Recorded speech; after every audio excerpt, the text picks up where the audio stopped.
Hey guys, welcome back to the channel. What we're going to have a look at is 2022 in review.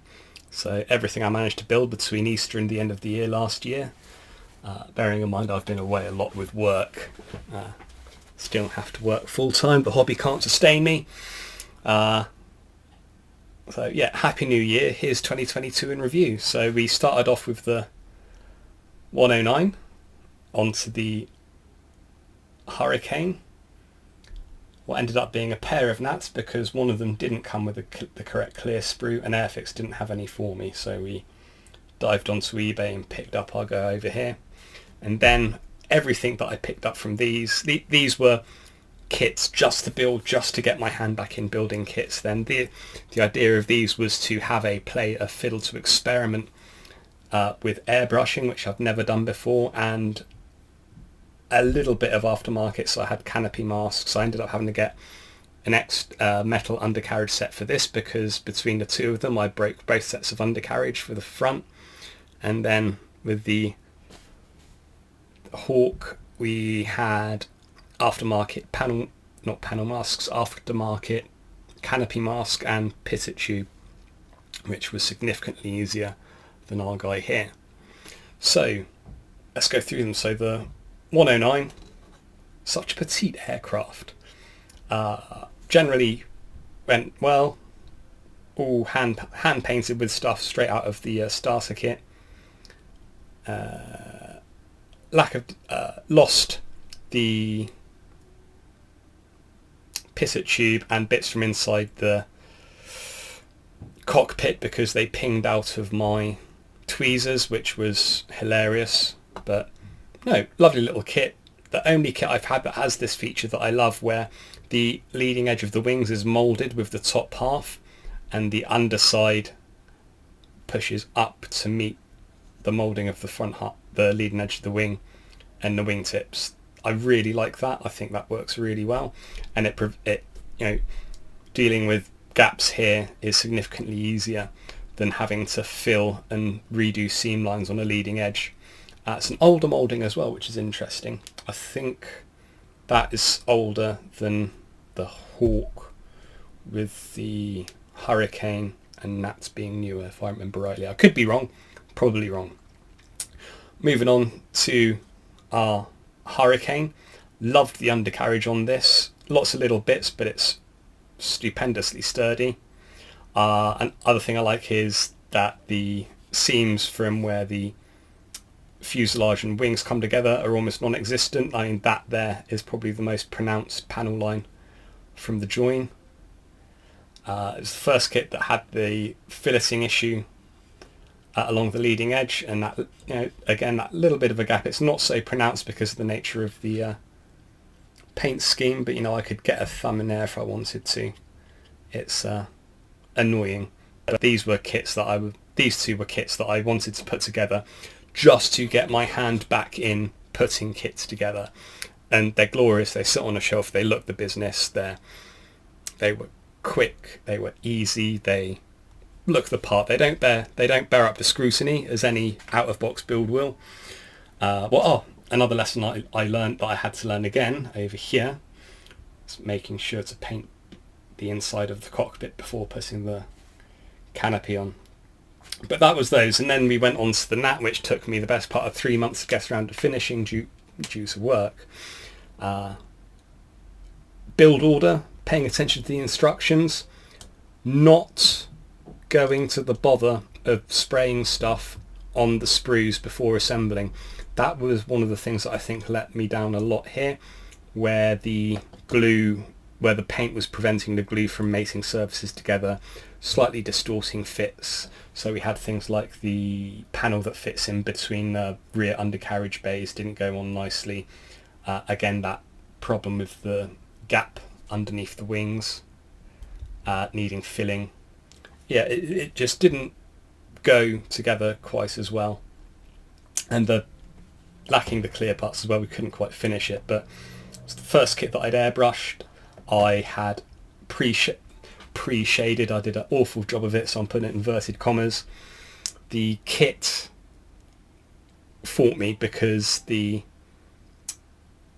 pre-shading still, if I, yeah, still shows through quite prominently. I've got lots of light on it, so it's hard to see. But yeah, the pre-shading is still it's overdone. So we learnt our lessons there. We went on to the second nap. We got the scraper out, cleared as many mating edges as possible. Took a bit more time getting everything together. I still broke the front undercarriage, so there's a very singular narrow part between the oleo and up inside the fuselage that snaps really easily on these. So this undercarriage part here is actually a metal replacement, along with the pisset tube. The pisset was interesting. I needed like a 0.2 mil drill piece, and I needed to cut and put the pisset tube into the plastic piece, and I then learned that there's a reason they use a nice soft metal to make replacement pisset tubes, because you will bend it and need to bend it back, and then you'll bend it again and you'll need to bend it back, which doesn't do the paint any good either. I cleaned and remasked the canopy on that one because I did it initially and it was an awful job, so we IPA'd that to death, remasked it, and the job on the masking was really good. It was only after taking the masking off that I realised once again I'd neglected to paint the panels inside the cockpit. The pre-shading on this one, because these were pre-shaded at the same time, was toned down just using a white undercoat.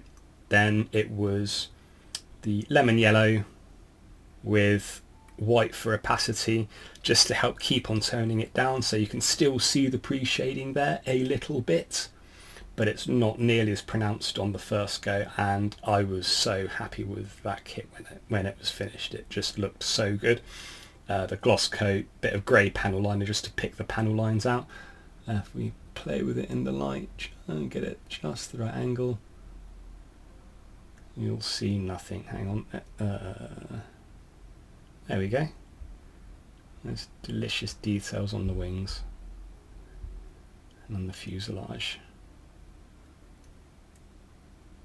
Yeah, really happy. And all of this informed my decisions and thought process going forward with the Hawk.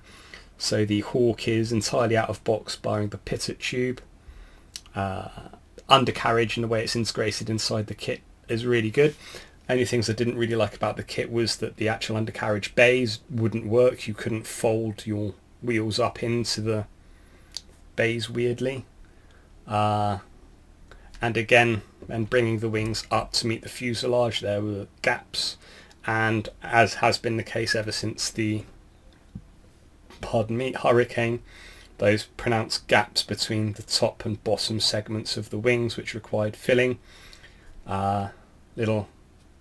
Let's get the light in there. Little souvenir here from where I got a bit overzealous with the scriber. I decided not to fill it because it's going to be a reminder. It's all about the lessons that these kits teach me, as I keep on reminding myself. The gaps, massively pronounced gaps where the nacelle intakes met the body, those were filled and sanded and look absolutely terrific now. Finishing sanding along the nose and inside the cockpit, which was painted this time. We're not dealing with Airfix grey here. Working around the canopy mask, so there was a band missing from the canopy mask, presumably to model what this clear white part is, but it was modelled, so we just covered that with liquid mask. And yeah, the underside decals required a lot of knife work and teasing to get in the right position. Wasn't initially happy with the decals when they went on wet. Then they weren't particularly opaque. You can still just about see the red through them if you hold them up to the light properly. And something I did caused the decals not to sink in. But these kits altogether, 8-9 months of modelling, starting from Easter, coming all the way through to very early this year, but I'm counting that as a 2022 kit, and nothing you can do is going to dissuade me or stop me. Let's get that back in focus, shall we? There we go.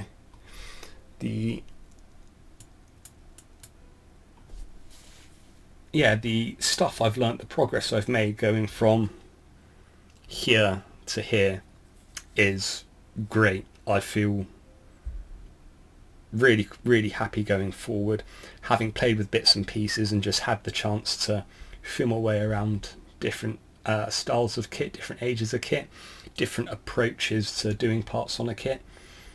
Yeah, the next project should be interesting, but we'll talk more about that in the next video. So yeah, this is what 2022 yielded. I can't wait to work through more stuff for 2023, learn more, share more, show more, and yeah, get it up on YouTube for you guys to enjoy. Happy 2023. I hope it's a productive and positive one for all of you. Thank you very much for watching, guys.